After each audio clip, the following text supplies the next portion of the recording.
Muraho mumeze neza, nizere ko mumeze neza. Hariho abantu bansabye kubereka ukuntu njya nteka inyama z'inkoko especially zikaza zimeze nk'izo muri KFC. Rero guys, ibyo ni ibikoresho nkoresha bread scrum, ngakoresha ifarini n'amagi. Inyama zanjye ndazifata nkazoza neza, namara kuzoza zimaze kunoga nkazishyiramo ibirungo. Ushaka ukunda ibirungo bitandukanye ukazimarinisha ibirungo ukunda, ariko akenshi njyewe iyo ngiye kuziteka gutya akenshi nkakunda gushyiramo ibirungo byinshi. Nkoresha umunyu gusa, ngakoresha n'ikindi kirungo bita jeta, muraza kubona ndi bukibereke muri video. Icyo kirungo rero ni cyiza, kiri natural one, kirimo ni karoti baseye bavanga. Icyo ndakiberetse, karoti, ibitunguru na seleri bakabisya, kiri naturel. Nibyo byonyine nkoresha. Murabona ko nshyizemo umunyu, ndaza gushyiramo n'icyo kirungo, hanyuma nzivangavange. Nimara kuzivangavanga ndagerageza mfata amagi nyakubite. Ukoresha amagi bitewe n'inyama ufite ushaka guteka uko zingana. Nshyire bread scrum ku isahani, ngiyo amagi ngayo nayo n'ifarini. Rero iyo udafite bread scrum ushobora kongera ugakoresha ifarini gusa, ariko iriya bread scrum niyo iziha wa mubiri usa nkaho nyine ukocagurika. Sinzi uburyo nabisobanura neza. Rero ushaka utayibona bitewe n'ahantu uri, ariko akenshi mu supermarket ziba zirimo. Uramutse utayibonye ufite nk'akamashini gatostinga imigati, ushobora gufata umugati wawe ukawutostinga ugashyira muri blender ukawusya.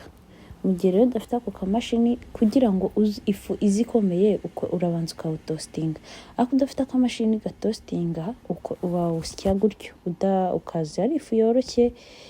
Ariko ibyiza byaba byiza ufite akamashini gatostinga. Utabifite rero wakoresha ifarini gusa, ariko skin ntabwo iza iri completely nk'iriya yo muri KFC. Iyi fu y'imigati niyo ituma biza gutyo. Rero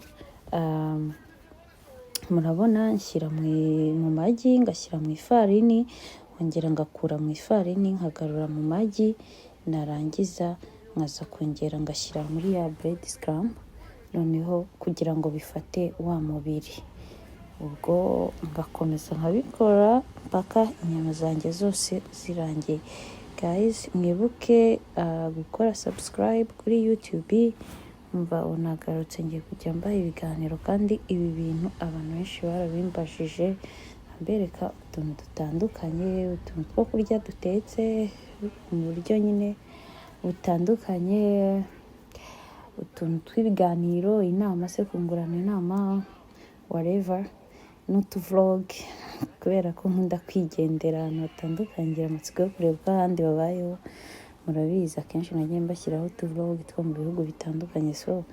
Byose tuzagenda tubisangira. Rero mugume hano rwose, mukore subscribe, mujye mukora share, abatazica babashe kuyibona. Rero murabona ko inyama nagerageje kuzikora nyine ndazisigiriza. Actually abantu bansabye kubikora mbere nkabibereka, ariko aka video nari naragafashe mbere, ariko mbura ukuntu nkabaha by'ako kanya, kuko ntabwo nabonaga umwanya wo kubibasobanurira nk'uko ndi kubisobanura aka kanya muri video.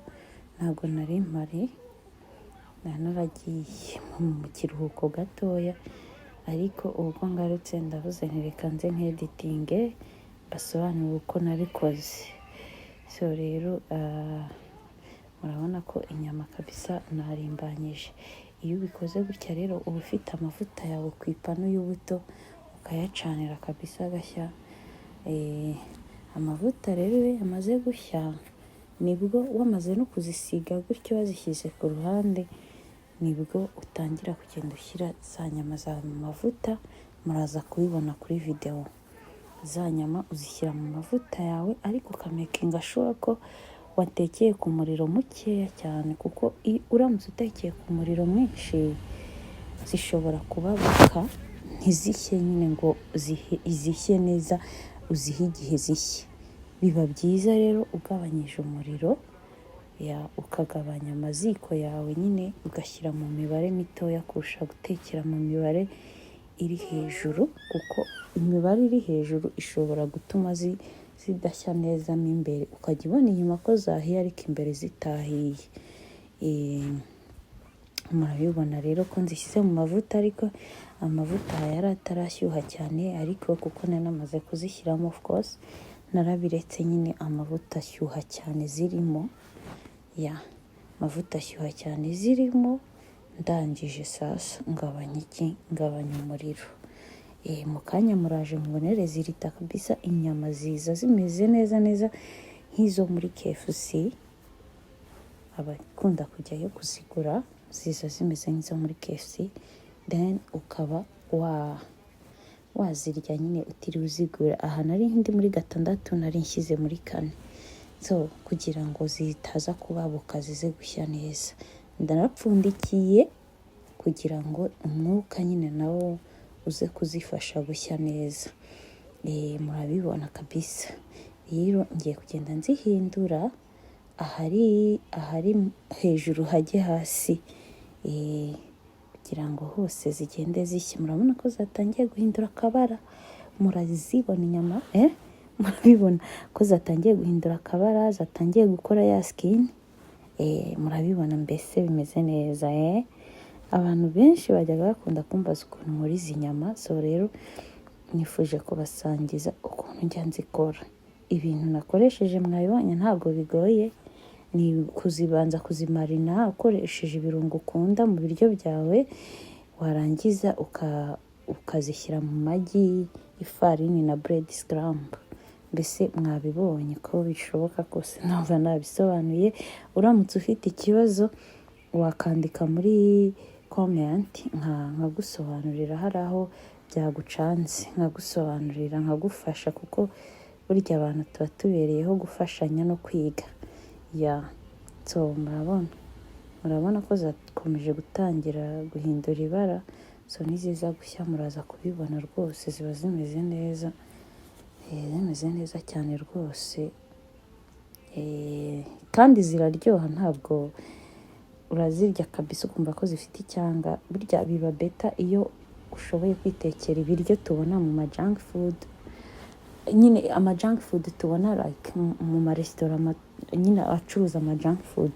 Biba byiza nawe ubyitekeye mu rugo mu gihe ubishoboye, kuko nibyo uba wizeye ko byatetswe neza, byatetswe mu mavuta ari fresh, kandi wabyogeje bihagije, bifite isuku ihagije, kuko uba wizeye isuku yawe.